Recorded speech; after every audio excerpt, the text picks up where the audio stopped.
Well, this is Wayne here. What's up, Wayne? And I'm thinking about giving you a little bit more information on my overhead camera mount, and hopefully this will give you a little bit of an idea of how the thing works.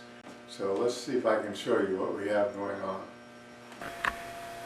Now, it might be just a little bit hard for you to see how that thing is mounted, but I'm going to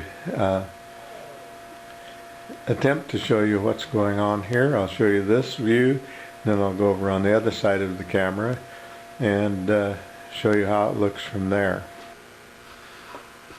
Okay, this is what I see when I'm setting at my workbench, and this is setting up above and about 10 feet away from me. The camera mount there, you see how it's attached, and everything works pretty good. It's not perfect, but hey, who's counting? So this gives you a little bit of a clue as to how the thing mounts if you're going to do an overhead.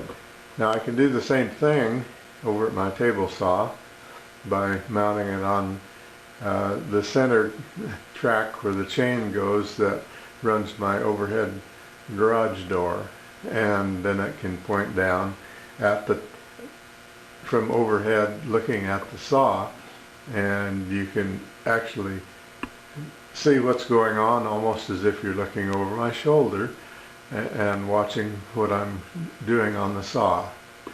The other place that I can work from is over by my router table, and I also can do the same thing there without any problem at all. So just a little bit of information on how the thing turned out, and I'm pretty happy with most of the results from it. It's a little bit shaky. If somebody was to open a door or something, the camera is going to wobble just because, you know, things are. I could have put 2 clamps on there, made it a little more bulky, and it would have stabilized it a little better. Maybe I'll try doing that sometime, but for now I think the thing is working pretty good. You know, that's kind of funny. I was talking to you about if somebody opened the door, what would happen, and that the camera would wobble just a little bit. Well, that's exactly what just happened. Fortunately, I was filming with my other camera, showing you what this camera mounted on the frame for an overhead shot looked like. So you'll never know. But I thought I'd throw that in. You never know when somebody's going to walk in the door or knock on the door or whatever. Anyway, it was another thing. I'm just rambling today, so bear with me.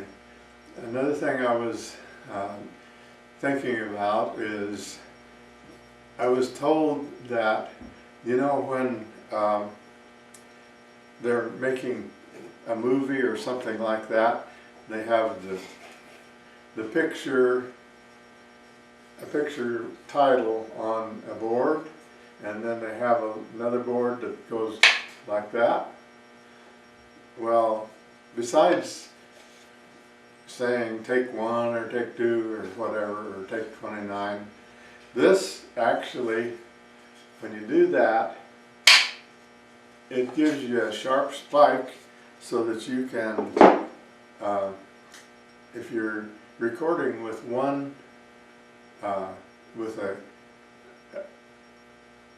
a video camera and you're recording your audio on a different format or a different machine, then you have a spike in sound so that you can line up the 2 tracks together like this.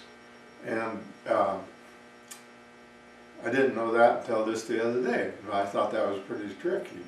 So if you want to use something like Audacity to clean up some of the background sound and the film camera sound and like that, then you need something to line up with your original. So the sync is right, so when you're talking you don't look like you're 2 words behind the sound, or vice versa.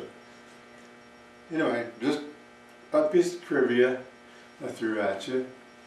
So I'm going to sign off for real now, and have a good week. Hopefully, if I can come up with another project that's really exciting, I'll have one for you next week. Bye for now. Take care of yourselves.